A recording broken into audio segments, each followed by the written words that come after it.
how can you get out of your comfort zone without having to actually face approach anxiety head on? I'm going to tell you how.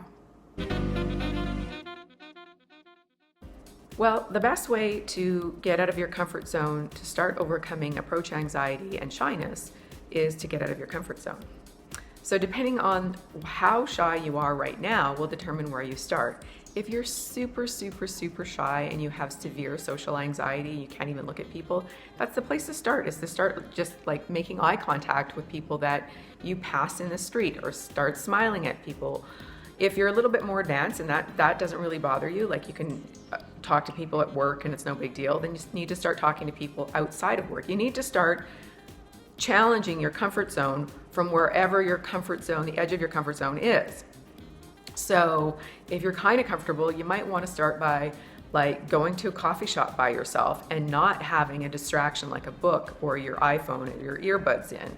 You might want to go for a walk by yourself. The other day I went for a walk, and there's a set of stairs nearby, and I was walking actually up the hill and then coming around and down the stairs. So I was doing these loops, and there was two really attractive men who were doing the stairs. They both had earbuds in. They were both checking me out, and I couldn't even say hi because they had their earbuds in. And so there was no chance of starting a conversation. But there was another guy who was passing me going the other way. He was going up the stairs and coming down the hill. I was going up the hill. So we passed each other a couple of times, and he smiled, but he didn't say anything. And I could tell that he wanted to say something. Women are very intuitive, by the way. So anyway, so the next time we looped around, I said, "You're going the wrong way." And he said, "Well, maybe I'll try that next time." But that's all he said. And then and then the next time he came around, he actually opened his mouth to try and say something and then hesitated, and he said something else, and I don't even know what. I could tell he got nervous. And the thing is that this guy wasn't as attractive as the other two guys who had their earbuds in, but this guy didn't have a phone, he didn't have earbuds in, he was actually available to make conversation. And even though I was the one that opened the conversation, he at least engaged a little bit. And he didn't have the guts to like say anything really enough to like stop me and have a conversation. Maybe he didn't want to, but you always should, because it's practice. And what he could have said was, "You're right, I should probably go the other way." And he could have like just turned around and walked with me. Can I do a lap with you or whatever, right?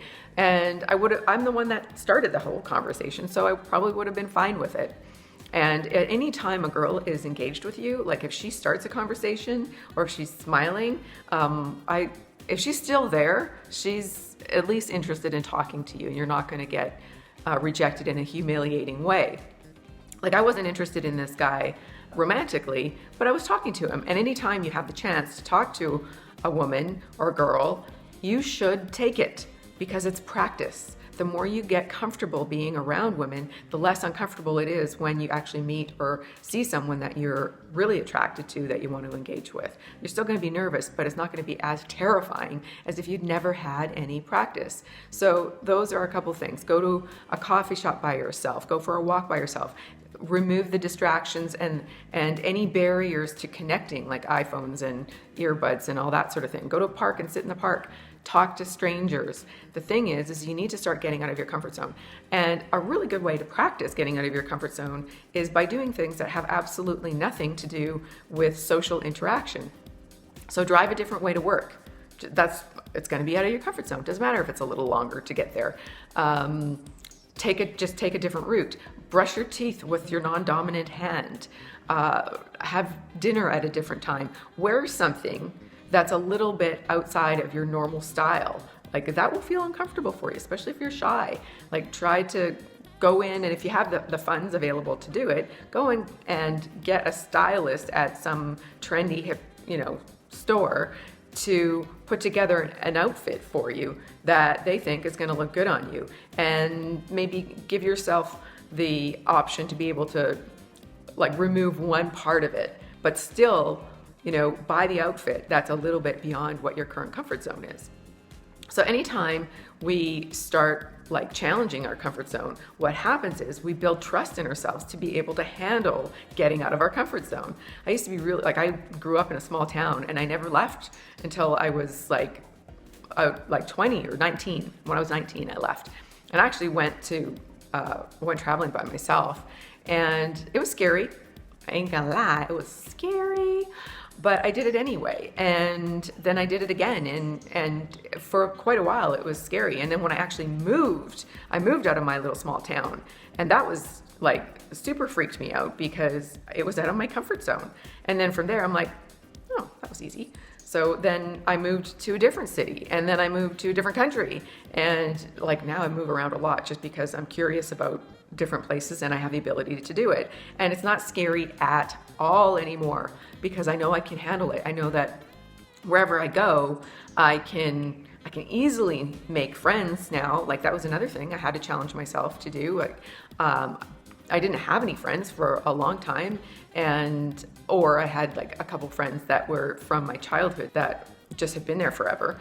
But I was really uncomfortable in making new friends. And then I started forcing myself to do things like talking to people and even going to social events. And now I can actually go to like a social event by myself where I know no one and socialize. Now, I still have a little tingle of fear in some of those situations, but I can do it. And if I really wanted to be social, I'm actually like a huge introvert.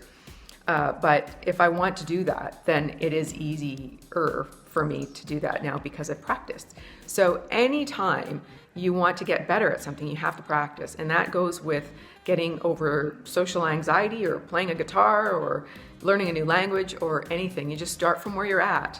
That's the key. You don't have to do what the pickup artists tell you, like go out and cold approach right away. If that's just like jumping off the diving board into a frozen pool, it's just too risky, then don't start there. Start with baby steps and build up your confidence muscle and your social muscle by getting really good at just a little bit beyond where you're at now, and then move to the next step, and then move to the next step. Now, if you're just sick and tired of being sick and tired and solo, then you might want to jump off the end of the diving board.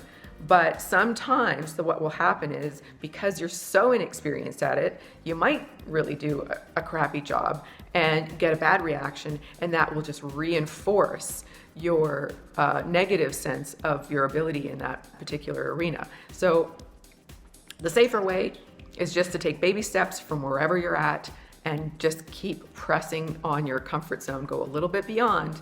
Because if you don't do it on a consistent basis, then you just retreat back to your base equilibrium, and you're just not going to get past it. It takes consistency, time, and effort.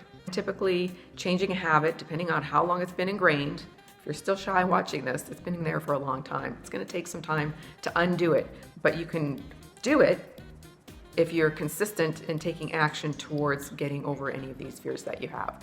So yeah, what I'd like to know from you is, what's a fear you have? Tell me in the comments below. And be sure to like, subscribe, click the bell, make sure to click the bell, and I will see you in the next video. Thanks for watching.